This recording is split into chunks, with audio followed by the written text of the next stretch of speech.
Hello and welcome back to Bookmark Chronicles. Today we're gonna have a discussion about friends to lovers. Now, if you've been here for any amount of time, then you know that I fucking hate that trope. So I'm gonna talk about all the things that have not worked for me, why I dislike it, what books I have read that have this trope, and where I think I could continue to read these books where I won't absolutely hate them all.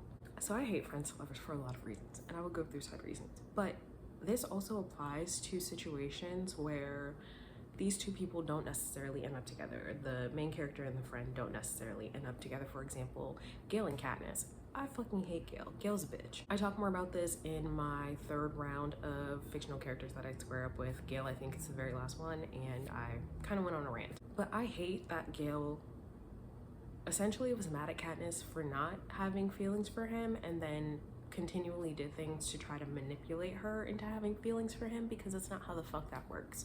Also, the friend zone is not a fucking thing. It doesn't exist. Just because you have feelings for someone does not mean that that person is obligated to reciprocate said feeling. It's also hella fucking creepy to think about the fact that you purposely befriended someone solely because you thought that you could get more and that you were entitled to more.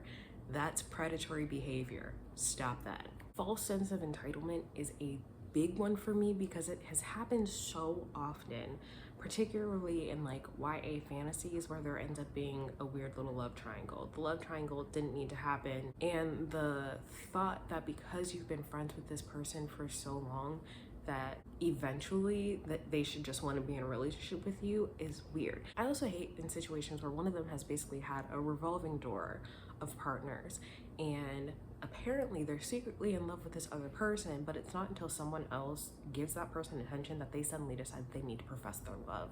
All of those scenarios are fucking weird to me. First and foremost, as a grown-ass adult, use your fucking words. Communicate.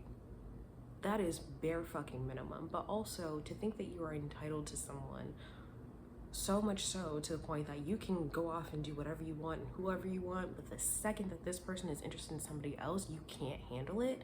That's fucking weird. I also really hate how this trope often plays into the idea that men and women can never be just friends, right?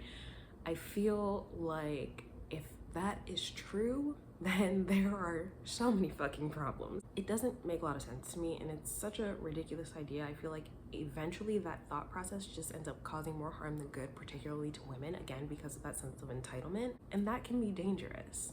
I also don't like how it causes a lot of unnecessary conflict, because then the partner who's dating someone that has a best friend of the opposite sex, because that's typically how it goes, then they're constantly wondering if this person is going to be a problem, if there has been anything between them in the past. They become insecure about it, and it just leads to a bunch of things that I dislike. There's always unnecessary tension, either between the best friend and the other partner, or between the two partners because of it.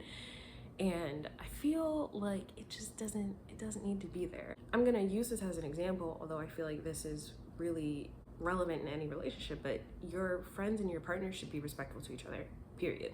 So I've also seen situations where these best friends are like, oh, you know, we've been best friends for a long time and everything's totally cool because we respect each other's relationships, but then they turn around and do things that are disrespectful to each other's relationships or to that person's partner. And it's like, okay, well, now this person has a right to be insecure, this person has a right to ask questions, and like all the conflict we could have done without, but you're adding it in for what? And then if these two people are really close and, you know, they've had partners and exes who were concerned about the best friend, but then they end up together later on, it's always a, oh, I knew it. I knew this bitch wanted you. I knew you weren't any good. I knew you have feelings for her and this, that, and the third. And it's just like, we don't need any of this.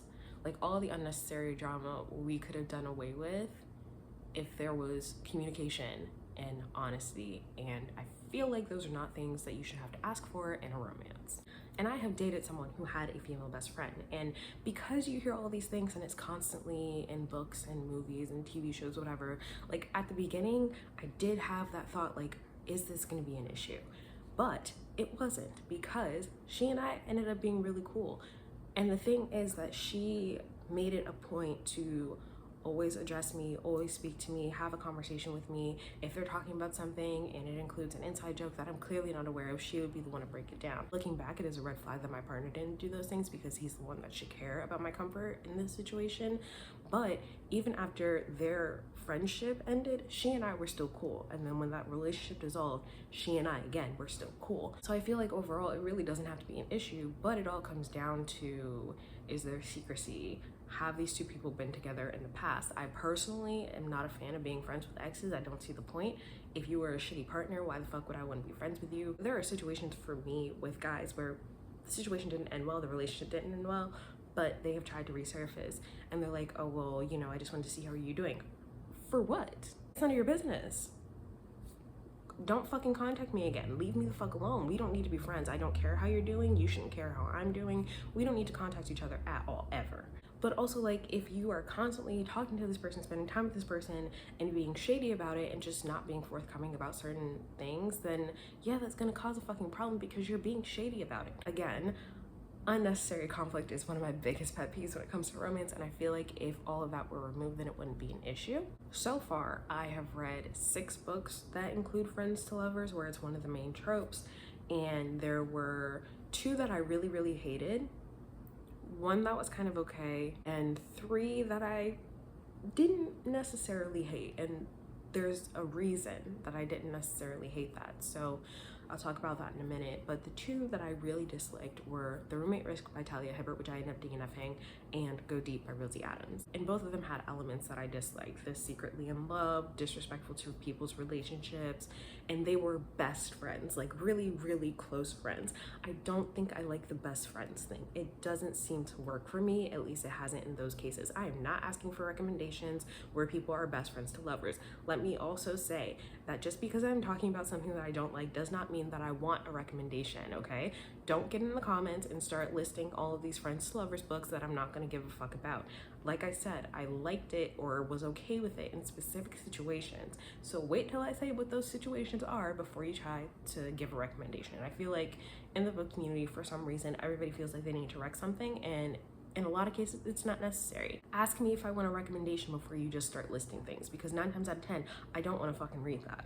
Sorry, that was a little tangent, but that's been irritating me. So The Roommate Risk I DNF'd, Go Deep I gave 3 stars, and then there was Fans Only, which I rated 3.5 stars. And the thing about Friends Only, and with the other books I'm going to talk about, is that there was either a gap in the friendship or they weren't best friends. Like, they were cool, maybe they were acquaintances, maybe they were friends, but they didn't spend all their time together. They were not super close. And I think that makes a difference for me.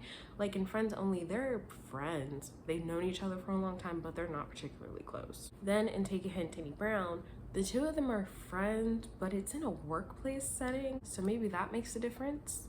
But then they were also forced into fake dating. So I like fake dating. Maybe that's not a good example. So the ones that I have enjoyed so far and rated the highest, 4.25 stars for each of them, are Bending the Rules by Christina C. Jones and Before We Fall by Rosie Adams. In Before We Fall, these 2 are sort of friends. They don't know each other that well. They're only friends because their friends are friends. So it's, you know, sort of a friends by association type thing.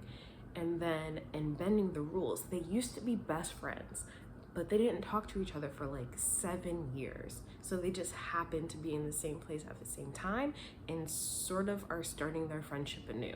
So maybe that's the key for me. You are free to recommend things that are similar to both of those. The rest of them, I don't want it. Or where they're sort of not really friends, I guess. Yeah, I think maybe just the not friend, maybe the not friend thing, or maybe another trope that's more prevalent, like in Take a Hint, Tinny Brown, maybe that's what needs to happen. But the best friends is an absolute no. So let me know how you feel about Friends to Lovers and if you have read any of the books that I have listed. Otherwise, that's all I have for you today, and I'll see you in the next video.